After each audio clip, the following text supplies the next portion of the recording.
kung kapag 50 years old na ako, mamamatay na si Mami. Bakit mo sinasabi yan? Kasi natin na nung gusto ko ng regalo sa birthday ko, kapag 50 years old na ako, gusto ko ng skateboard. Skateboard? Pag 50 years old ka na, baka wala na rin si daddy nun. Baka patay na rin ako nun eh.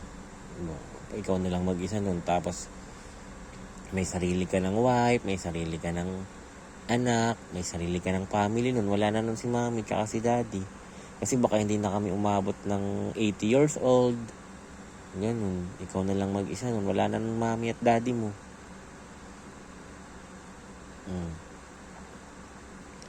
Gusto mo ngayon pa lang bilan ka na namin ng skateboard para hindi na umabot sa 50 years old ka. Ha? Kasi pag 50 years old ka, baka wala, patay na mami mo nun, tsaka daddy mo, patay na kami. Wala na kami nun.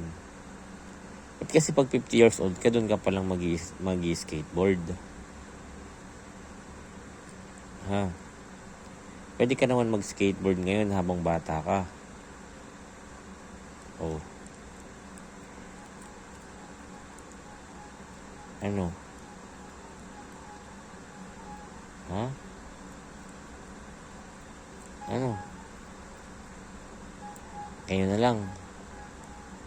Okay, bilan na lang kita skate.